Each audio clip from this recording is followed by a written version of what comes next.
Radhe Radhe. Mathura and Vrindavan are perhaps two of the most widely known pilgrimage centers in India. लेकिन क्या आपको पता है इनसे थोड़ी ही दूरी पे एक और प्रसिद्ध धर्मस्थल है? अगर आपने गैस कर लिया है, वेरी गुड। और अगर आप गैस नहीं कर पाए तो मैं आपको बता दूं, वो धर्मस्थल है गोवर्धन पर्वत या फिर गिरिराज। जी हाँ, ये वही गोवर्धन पर्वत है जिसको भगवान कृष्ण ने अपने उंगलियों पर उठाकर सारे व्रजवासियों को भगवान इंद्र के प्रकोप से बचाया था। ये वही गोवर्धन पर्वत है जिसके परिक्रमा के लिए दुनिया भर से लोग हर रोज़ आते हैं और आनंद सहित 21 किलोमीटर की दूरी तय करते हैं। Welcome to my channel nature Roy. बने रहिए मेरे साथ और एंजॉय कीजिए घर बैठे बैठे ये 21 किलोमीटर की परिक्रमा। Let me take you to a quick tour. In the district of Mathura in Uttar Pradesh, at a distance of about 22 kilometers from Vrindavan, is located a sacred destination known as Govardhan Parvat or Giriraj. It has been stated in the Holy Bhagavad Gita that according to Lord Krishna, Govardhan Parvat is not different from him. Therefore, all his worshippers worship the pure rocks of the hill just like they worship his idol.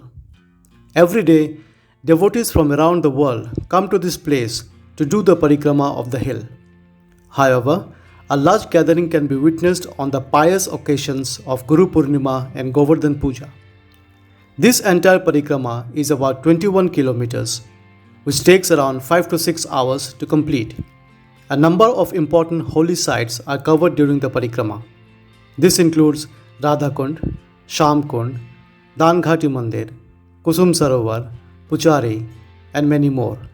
The hill is made up of sandstone and stands 80 feet tall.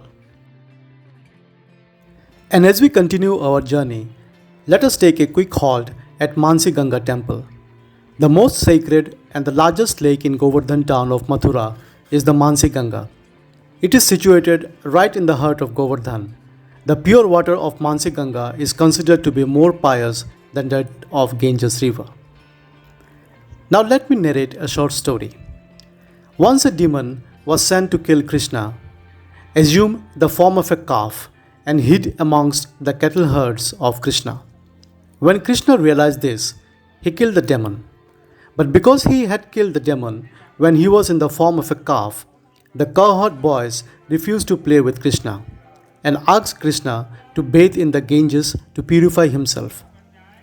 Not wanting to leave Braja, Krishna meditated upon the Ganga within his mind, Mansi, and she manifested before him in the form of Mansi Ganga.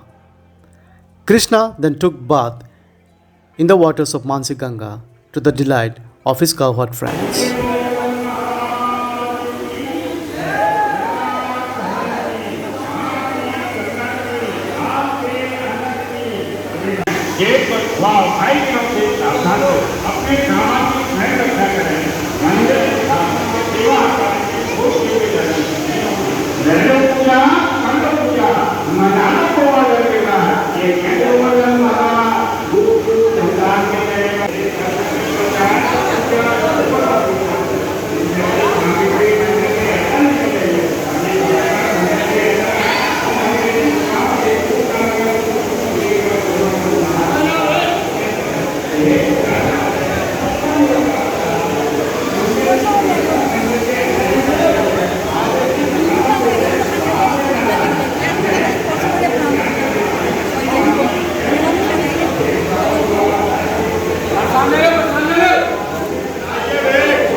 It is said that one who bathes in the river Ganges is purified of all sins, but one who bathes in Mansi Ganga Govardhan is not only purified of his sins, but will also achieve Prem Bhakti, the highest platform of pure loving devotion to Krishna. ये 2 पर्वत है जो सतलुज की रोटी मंगाई थी ना, हनुमान जी लेके आए थे। ये गिरी पर्वत, कौन पर्वत का नाम था? गिरी पर्वत का। ये गोवर्धन पर्वत है ना। अच्छा। हाँ, इसकी पूजा तो कान्हा ने कराई थी। पहले पूजा यहाँ इंद्र की होती थी। हमारी परिक्रमा में 84 कुंड 4 सरोवर पड़ते हैं।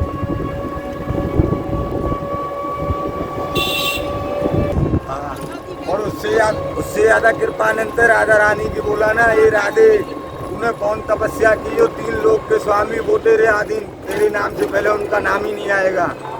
हम देखो किसी को रामा कृष्णा करते हैं तो राधे नाम आता है। राधा रानी का जन्म क्यों हुआ था कि जो भगवान राम थे ना, भगवान राम ने सीता माते कहा था ना अपनी सेना की प्रजा के बहकावे में कि अग्नि परीक्षा से गुजर के दिखाओ हमको।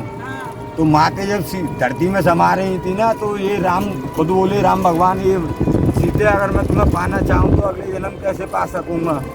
वो बोले कि हम राधा होंगे और तुम श्याम, कान्हा का जन्म होगा आपका जब हमारा मिलन होगा। कान्हा की शादी तो रुक्मणी से हुई मगर जीवन तो अस्तित्व राधा के साथ में हुआ। परिक्रमा करते करते चलिए मैं आपको एक बहुत ही मज़ेदार कहानी सुनाता हूँ।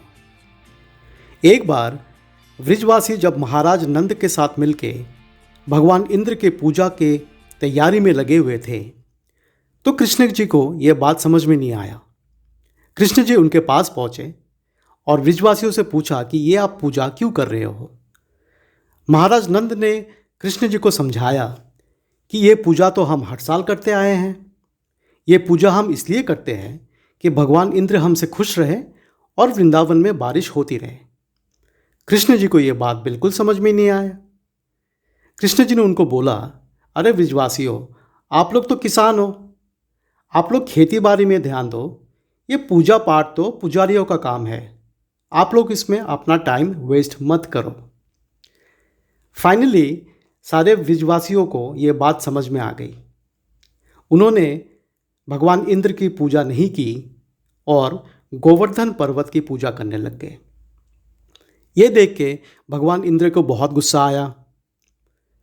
उन्होंने बोला कि एक छोटा सा बच्चे के लिए इन्होंने मेरी पूजा करनी बंद कर दी। भगवान इंद्र ने अपने चेलाओं को भेजा कि जाओ जाके वृंदावन में इतनी बारिश करो कि पूरा वृंदावन डूब जाए। वृंदावन में बारिश होती रही और होती रही। ये देख के सारे व्रजवासी डर गए और फाइनली भगवान कृष्ण के पास पहुँचे मदद के लिए। भगवान कृष्ण को सारी कहानी समझ में आ गई। उन्होंने तुरंत गोवर्धन पहाड़ को अपने उंगलियों में उठा लिया और सारे व्रजवासियों को बोला कि आप लोग आके इस पहाड़ के नीचे रहो। भगवान कृष्ण ने 7 दिन तक उस पहाड़ को अपने उंगलियों में टिकाए रखा। ये देख के भगवान इंद्र डर गए। उनको एहसास हो गया कि जाने अनजाने में उन्होंने क्या गलती कर बैठी। वो तुरंत अपने चेलाओं को आदेश दिया कि बारिश बंद करो। बारिश बंद हो गया, सूरज उग गया। भगवान इंद्र को अपनी गलती समझ में आई और वो कृष्ण के पास पहुँचे माफ़ी मांगने। भगवान कृष्ण ने इंद्र जी को माफ़ किया और उनके कर्म और धर्म के बारे में समझाया। ये था कहानी गोवर्धन पर्वत की।